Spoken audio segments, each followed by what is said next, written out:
सुर्खियों में।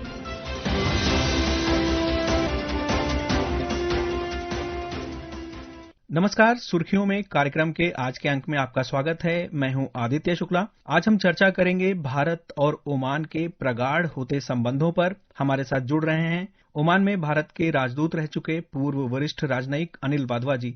एम्बेसडर वाधवा, आकाशवाणी समाचार में आपका स्वागत है। धन्यवाद। प्रधानमंत्री नरेंद्र मोदी 3 देशों की अपनी यात्रा के अंतिम चरण में आज ओमान में थे।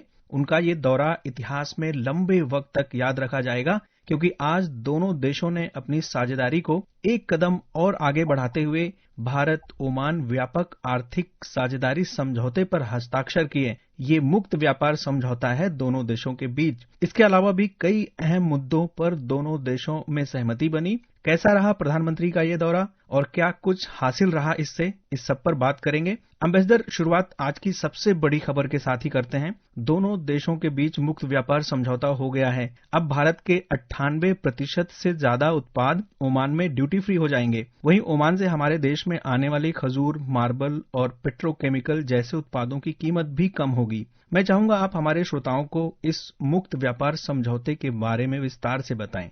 जैसे कि आपने कहा कि ये एक बहुत ही व्यापक समझौता है। 2022 में यूएई के साथ में पहला देश था यूएई जिसके साथ भारत ने ऐसा समझौते पर हस्ताक्षर किए थे।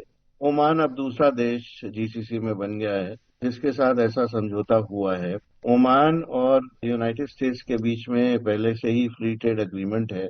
और जैसे कि आपने कहा कि चूंकि भारत और यूनाइटेड स्टेट्स के बीच में जो व्यापार समझौता है उस पर अभी तक सहमति नहीं बनी है और भारत के ऊपर 50% टैरिफ्स लगे हुए हैं। तो इस तरह से जो ओमान के साथ समझौता हुआ है और जो यूएई का समझौता है, ये दोनों, इसकी जो बड़ी हाइलाइट्स हैं वो ये कि 98.08% जो टैरिफ लाइन है भारत की, और वैल्यू में अगर देखें तो 99.38% एक्सपोर्ट्स बाय वैल्यू है।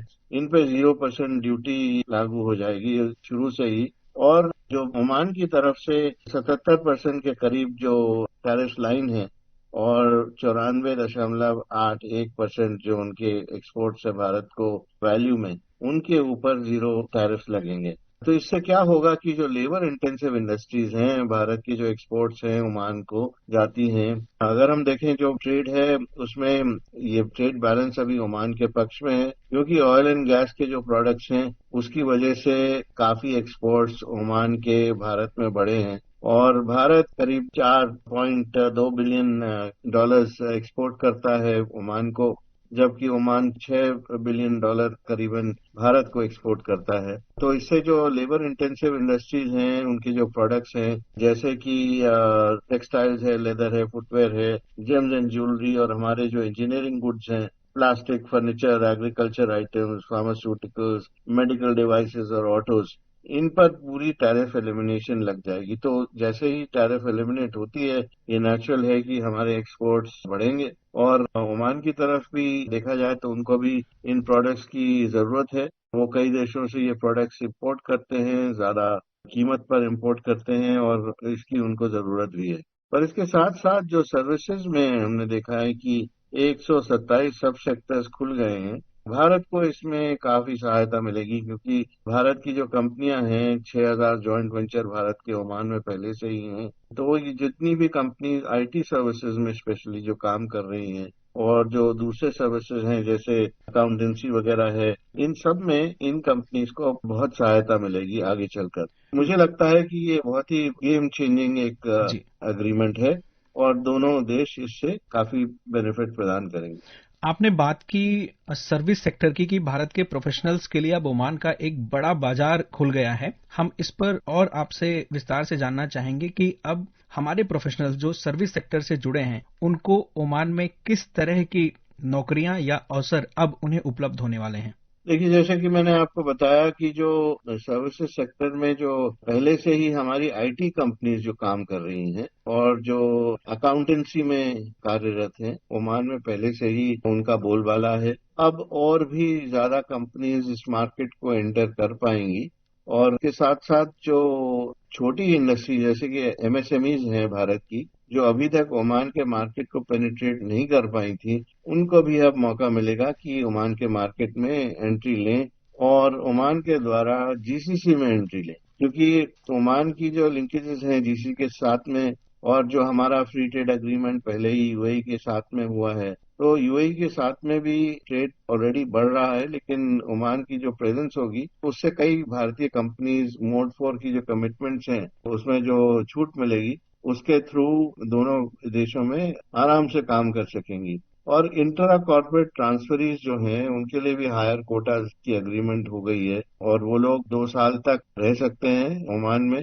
और उसके बाद जो प्रोफेशनल्स हैं टैक्सेशन में, आर्किटेक्चर में, मेडिकल सर्विसेज में, अलाइड सेक्टर्स में, ये सब उनके लिए भी काफी सहूलत इस सेपा के थ्रू मिल जाएगी। जिस सेपा की हम बात कर रहे हैं, आपने भी उसका जिक्र किया है, विस्तार से बता रहे हैं आप। तो एक और सेक्टर है जिस पर दोनों देशों के बीच सहमति बनी है इस मुक्त व्यापार समझौते में, और वो है भारत का ट्रेडिशनल मेडिसिन सेक्टर।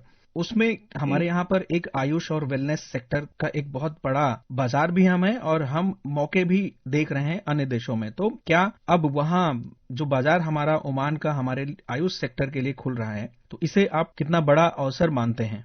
तो ये एक first of its kind provision मैं मानता हूँ, क्योंकि ग्लोबली ऐसी ओपनिंग भारत को अभी तक नहीं मिल पाई है। अगर ओमान ने जो अभी छूट दी है इस कॉम्प्रिहेंसिव सेका के थ्रू, उसमें काफी कॉम्प्रिहेंसिव कमिटमेंट्स हैं ट्रेडिशनल मेडिसिन के लिए। अगर हम देखें मोड्स ऑफ सप्लाई को देखें या फिर नई जो अपॉर्चुनिटीज भारत के आयुष सेक्टर को मिलेंगी और जो वेलनेस सेक्टर है उसमें मेडिकल वैल्यू ट्रैवल जो है उसको भी प्रमोशन मिलेगा, क्योंकि ओमानी लोग जो हैं वो पहले से ही भारत में जो आयुर्वेदा और दूसरे आयुष से रिलेटेड ट्रीटमेंट्स हैं उनके लिए भारत ट्रेडिशनली आते रहे हैं और वहाँ डिमांड भी है। और अब ये जब ओपनिंग मिल जाएगी तो इससे वेलनेस सेक्टर्स का जो ट्रैवल है उससे और भी इसमें ज्यादा बढ़ोतरी होगी। हम चर्चा जारी रखेंगे, लेकिन उससे पहले आइए सुनते हैं प्रधानमंत्री नरेंद्र मोदी ने इस मुक्त व्यापार समझौते पर क्या कहा। आज हम एक ऐसा ऐतिहासिक निर्णय ले रहे हैं जिसकी गूंज आने वाले कई दशकों तक सुनाई देगी। कॉम्प्रिहेंसिव इकोनॉमिक पार्टनरशिप एग्रीमेंट यानी सीपा हमारी पार्टनरशिप को 21st सेंचुरी में नया विश्वास, नई ऊर्जा से भर देगा। ये हमारे साझा भविष्य का ब्लूप्रिंट है। ये हमारे ट्रेड को नई गति देगा, इन्वेस्टमेंट को नया भरोसा देगा और हर सेक्टर में अवसरों के नए द्वार खोलेगा। सीपा हमारे नौजवानों के लिए ग्रोथ, इनोवेशन और एम्प्लॉयमेंट के अनेक नए अवसर बनाएगा। ये एग्रीमेंट पेपर से निकलकर परफॉर्मेंस में बदले, इसमें आप सभी की भूमिका बहुत बड़ी है, क्योंकि जब पॉलिसी और एंटरप्राइज एक साथ चलते हैं तभी पार्टनरशिप नया इतिहास बनाती है।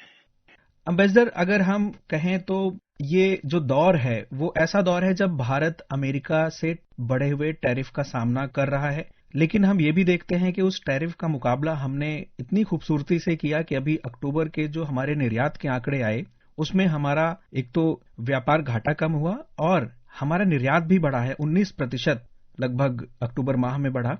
तो आप कैसे देखते हैं, क्या भारत के लिए ये आपदा में एक अवसर है? बिल्कुल, ये आपदा में एक बड़ा अवसर है, ताकि डाइवर्सिफिकेशन जिसके लिए हम काफी दिनों से कोशिश कर रहे थे वो हमको अब देखने को मिल रही है भारतीय इकोनॉमी में। क्योंकि जो एक्सपोर्टर्स हैं, चूंकि उन्हें मालूम है कि जो यूएस का जो मार्केट है वो इतने बड़े टैरिफ्स के चलते खुल नहीं सकता है और उसको कंटिन्यू करना मुश्किल हो गया है, तो इसलिए 50% टैरिफ को कैसे अवॉइड किया जाए और उससे और दूसरे मार्केट कैसे ढूंढे जाए, ये सब प्रयत्न शुरू हो चुके थे कुछ महीने पहले।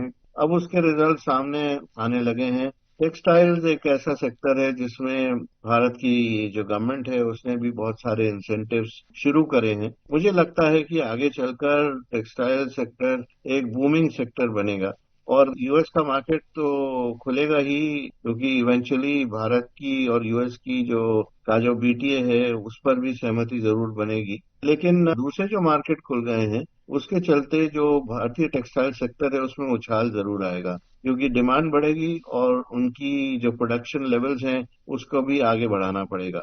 तो ये तो हुई पहली बात। दूसरी बात, जो बाकी के जो लेबर इंटेंसिव इंडस्ट्रीज के जो प्रोडक्ट्स थे जो कि यूएस मार्केट में जा नहीं पा रहे हैं, उनको भी एक मार्केट दूसरे देशों में मिला है, क्योंकि एक्सपोर्टर्स ने काफी प्रयत्न किए हैं। जैसे कि हम देखते हैं कि फार्मास्यूटिकल्स है, तो इसमें भी भारत के जो एक्सपोर्टर्स हैं उन्होंने अपने प्रयत्नों के द्वारा अपने एक्सपोर्ट लेवल्स को बढ़ाया है, नए मार्केट ढूंढने हैं। और केमिकल्स और जो फर्नीचर और जेम्स एंड ज्वेलरी है, इसके जो एक्सपोर्टर्स हैं और श्रिम्प एक्सपोर्टर्स जो हैं स्पेशली सी फूड के, उनको भी नए मार्केट मिले हैं। चीन जैसे जो बंद हुए मार्केट्स थे जी उनमें भी भारत ने अपनी श्रिम्प एक्सपोर्ट्स बढ़ाना शुरू कर दिया है। तो ये एक अवसर मिला है भारतीय एक्सपोर्टर्स को अपनी परफॉर्मेंस बढ़ाने के लिए और बेहतर बनाने के लिए, और मुझे लगता है कि आगे चलकर इससे भारत के एक्सपोर्टर्स और अच्छी उन्नति करेंगे। बिल्कुल। हम अपने श्रोताओं को बता दें कि आज सुबह प्रधानमंत्री ने ओमान की राजधानी मस्कट में आयोजित भारत ओमान व्यापार शिखर सम्मेलन को भी संबोधित किया। उन्होंने कहा कि शिखर सम्मेलन दोनों देशों के बीच द्विपक्षीय संबंधों को नई दिशा और गति देगा। प्रधानमंत्री ने कहा कि व्यापार जगत मांडवी और मस्कत को जोड़ने वाली ऐतिहासिक समुद्री विरासत को और आगे बढ़ाएगा। इस पर मैं आपकी टिप्पणी चाहूंगा एम्बेसडर, लेकिन उससे पहले आइए सुनते हैं प्रधानमंत्री को। मांडवी और मस्कत के बीच अरब सागर एक मजबूत ब्रिज बना है, जिसने हमारे रिश्तों को मजबूत किया, कल्चर और इकोनॉमी को ताकत दी। आज हम विश्वास के साथ कह सकते हैं कि समंदर की लहरें बदलती हैं, मौसम बदलते हैं, लेकिन भारत ओमान की दोस्ती हर मौसम में और मजबूत होती है।